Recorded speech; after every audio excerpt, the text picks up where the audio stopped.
তায়েব ভ্রমণের শেষ পর্ব। আজ আপনাদের তায়েব ভ্রমণের মোটামুটি একটি গাইডলাইন দিয়ে দিব।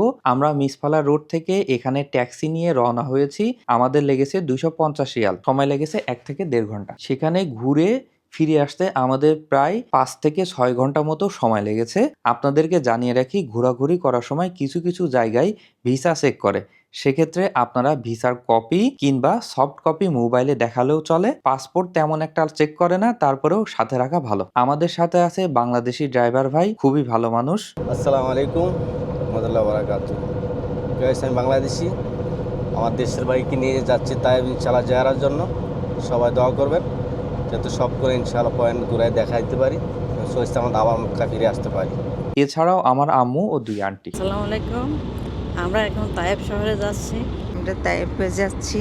তায়েফের যে পাহাড়গুলা তুলনামূলক যথেষ্ট সবুজ এবং এখানে নাকি প্রায় সময় বৃষ্টি হয়, যেটা আমাদের ড্রাইভার ভাই জসিম ভাই বললেন। তো এখানে যখন বৃষ্টি হয়, বৃষ্টির সময় নাকি পাহাড়গুলো একদম পুরো সবুজ হয়ে যায়, এবং যখন বৃষ্টি পড়ে না তখন এখানে মোটামুটি স্বাভাবিক পাথরই থাকে আর কি, আর বৃষ্টির সময় বেশ সবুজ হয়ে যায়। তাইবে পৌঁছে আমরা সবার আগে চলে গেলাম মসজিদ আল আব্বাসে। সেখান থেকে 15 মিনিটের রাস্তা আঙ্গুর ফলের বাগান।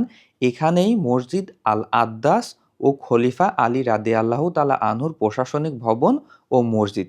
এখান থেকে আরও 10 থেকে 15 মিনিটের রাস্তা বুড়ির বাড়ি ও রাসূল সাল্লাল্লাহু আলাইহি সাল্লামের মসজিদ। এই জায়গাগুলো ঘুরে সম্পূর্ণ ভিডিও আমাদের চ্যানেলে অলরেডি আপলোড করা হয়েছে। আজ আমরা ফিরবো আবার কাবা শরীফের দিকে মিসফালা রোডে। আপনাদেরকে জানিয়ে রাখি, তাইফ শহর কিন্তু হারাম এরিয়ার বাইরে, অর্থাৎ আপনি যদি এহরামের কাপড় সাথে নিয়ে আসেন, এখান থেকে আবার ওমরা করার নিয়ত করে ওমরার উদ্দেশ্যে রওনা হতে পারবেন। আমি এহরামের কাপড় সাথে নিয়ে এসেছি। ওয়াদি মাহারাম এই মসজিদে গোসলের সুব্যবস্থা আছে। এখান থেকে গোসল করে 2 রাকাত নামাজ পড়ে আবার ওমরা করার উদ্দেশ্যে রওনা হব ইনশাল্লাহ। সবাই আমার জন্য দোয়া করবেন। মসজিদটি খুবই সুন্দর। সিঁড়ি দিয়ে নিচে নামার পর বিশাল বড় একটা মিনার পেলাম। মিনারটা অনেক উঁচু। এরপর মসজিদের ভেতরে ঢুকলাম। মসজিদের ভেতরে ঢুকে 2 রাকাত নামাজ পড়লাম। এই মসজিদে একসাথে 500 এর উপর মুসল্লি নামাজ পড়তে পারেন। মসজিদটি অপূর্ব সুন্দর এবং সাদা শুভ্র রং আপনার মনে একটা প্রশান্তি এনে দিবে। এই মসজিদটি প্রায় 1300 স্কোয়ার ফিটের ওয়াদি আল মাহারাম মসজিদ। এখানে এসে সুন্দর মতো গোসল করার ব্যবস্থা আছে। আপনাদেরকে একটা ইম্পর্ট্যান্ট একটা ইনফরমেশন দিই, সেটা হলো যে আমরা জানি যে এহরাম পড়তে হয় হারাম এরিয়ার বাইরে থেকে। তো অনেকেই আছে কি দেশ থেকে এহরাম না পড়ে জেদ্দার মধ্যে ঢুকে পড়েন, জেদ্দার মধ্যে ঢুকে কাবা শরীফের কাছে চলে যান।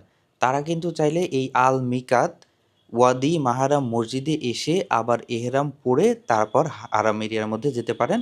সেক্ষেত্রে আপনার ওমরাটা সম্পূর্ণ হবে। আপনারা যদি এহরাম না পড়ে সরাসরি কাবা শরীফের এখানে চলে যান এবং সেখান থেকে এহরাম পড়েন, তাহলে কিন্তু হবে না। আপনাকে এখান থেকে হালাল এরিয়াতে এসে তারপর এহরাম পড়তে হবে।